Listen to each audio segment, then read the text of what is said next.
का?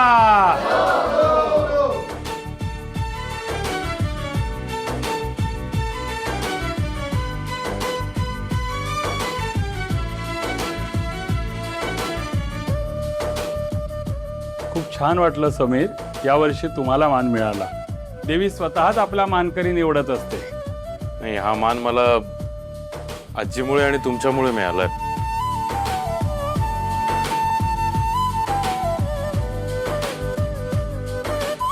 अर्पिता मॅडम कुठे?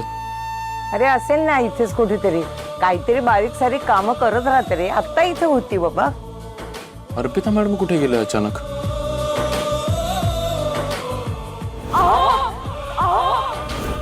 मी मगाशी जे ऐकलं ते खरं होतं का माझा भास होता? राजसी, अगं ये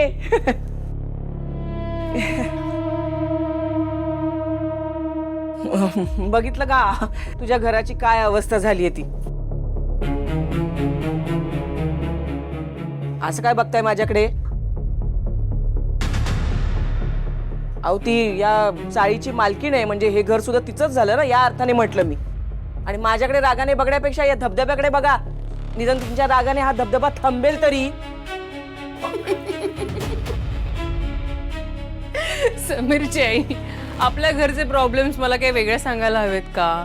याची रिस्पॉन्सिबिलिटी मी नाही घेणार तर कोण घेणार ना? एक मिनिट हा. दादा या.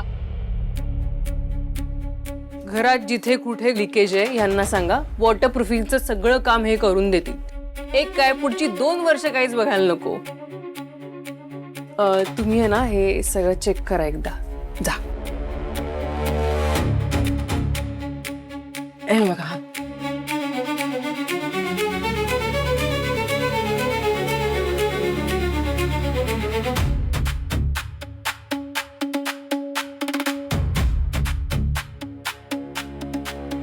झालं सगळं चेक करून? जे काही सामान लागणार आहे क्विकली घेऊन या आणि लगेच कामाला लागायचा. हा ओके, थँक्यू. बाई ग बाई, राजसी अगदी देवासारखी धावून आलीस ग. बघितलेस का दिदे, 2 मिनिटात कसा चुटकीसरशी प्रॉब्लेम एकदम सोडवून टाकला. चांगली संधी साधली आहे हिने.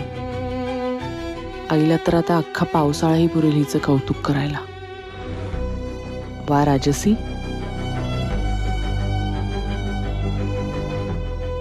बाई ग, तुझे आभार कसे म्हणू कळत नाही. थँक्यू हा, थँक्यू. समीरची थँक्यू वगैरे काय? मी काय परकी आहे का? नाही ग बाई, परक काय, तू घरचीच आहेस, अगदी आमच्या जवळची. बघितलं, न सांगता तुला बरोबर कळतं किती किती करतेस ग. आता हेच बघ ना, ह्या घराची गळती सुद्धा तुझ्यामुळेच थांबणार आहे. घराच्या गळती बरोबर नशिबाची गळती थांबवणं सुद्धा माझ्याच हातात आहे समीरची आई.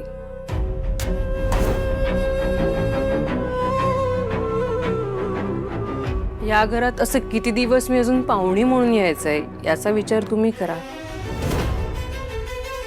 काय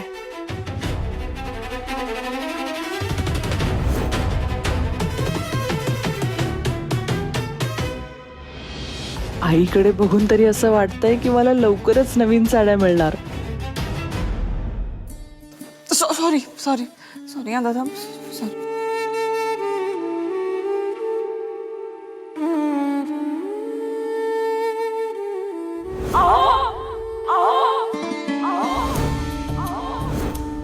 अहो किती सहजपणे बोलून गेले मी. जेव्हा बोलायचं होतं तेव्हा नाही जमलं. हिम्मत केली पण संधीच नाही मिळाली. आणि आता कसं पटकन बोलून गेले मी. पण त्यांनी ऐकलं असेल ना? काय वाटलं असेल त्यांना? आवडलं असेल का? आणि नसेल आवडलं तर काय विचार करत असतील ते माझ्याबद्दल?